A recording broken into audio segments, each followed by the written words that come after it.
Praise the lord. యేసుక్రీస్తు వారి పరిశుద్ధమైన నామంలో మీ అందరికి వందనాల శుభాలు తెలియపరుస్తున్నానండి. కీర్తనల గ్రంథం 18వ కీర్తన 29వ వచనం. నీ సహాయము వలన నేను సైన్యమును జయింతును, నా దేవుని సహాయము వలన ప్రకారము దాటుదును అని దేవుని వాక్యం సెలవిస్తుందండి. మనము దేవుని సహాయం వలన మనము ప్రకారాలు, సైన్యాలు జయించే బిడ్డలుగా ఉంటాం. సైన్యం అంటే ఒకరు కాదండి, చాలా ఎక్కువ మందిని సైన్యంగా పిలుస్తారు. అయితే దేవుడు అలాంటి సైన్యాన్ని కూడా జయించేదానికి శక్తినిస్తాను అని దేవుని వాక్యం సెలవిస్తుంది. ప్రకారము అంటే ఎత్తైన గోడలు, మనము వేరే ప్రదేశంలోకి వెళ్లకుండా అడ్డుగా ఏదైతే గోడలు అలాంటివి ఉంటాయో, మనము దాటలేని పరిస్థితుల్లో ఉన్నా కూడా దేవుడు దాటేదానికి, ఆ ప్రకారంలో దాటేదానికి శక్తినిచ్చేటువంటి దేవుడు అండి యేసుక్రీస్తు వారు. కాబట్టి మనము దేవుని వాక్యానుసారంగా బ్రతకాలి. ఆయన చిత్తాన్ని మనం గైకొనే బిడలుగా ఉండాలి. ఆయన మన ప్రతి ఒక్క సమస్యలు, మనుషులకు సమస్యలే కొండల్లాగుంటాయి.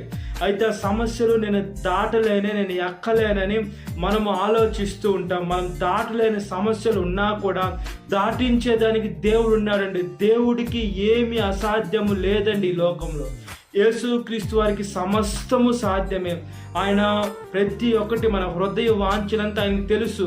ఈ సమస్య నా బిడ్డ జయించలేడు, నా బిడ్డకి కాడికి ఎక్కువగా ఉందని యేసుక్రీస్తు వారు వచ్చి మనకు అన్ని మార్గాలు మూసుకోపోయినా కూడా ఆ ప్రకారాన్ని దాటేదానికి మనకు శక్తిని ఇస్తాడు, మనకు ఒక మార్గం చూపిస్తాడు.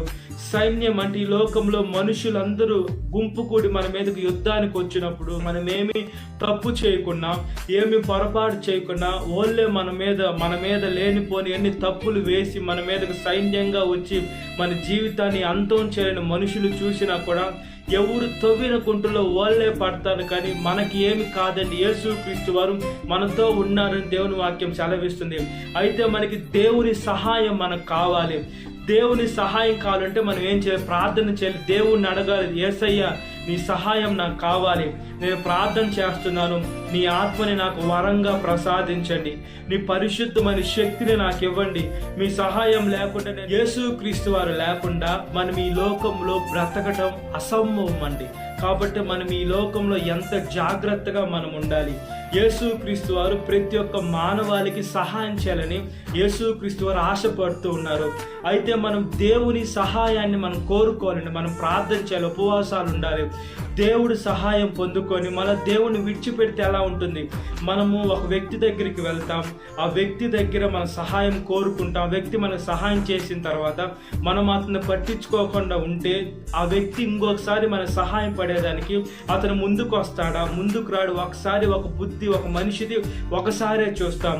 దేవుడు మనల్ని పోనీలే, నా బిడ్డ నన్ను తెలుసుకో, నా దగ్గరికి వస్తాలని యేసుక్రీస్తు వారు మన దగ్గరికి వస్తూ ఉన్నా కూడా మనం అది మనసులోకి తీసుకోకుండా మనము చెత్త ఆలోచనలు కలిగి ఉంటే ఆయన మనల్ని దూరం పెట్టేదానికి అవకాశాలు ఉంటాయి. కాబట్టి మనము యేసుక్రీస్తు వారు సహాయం పొందుకొని ప్రకారాలు దాటాలి.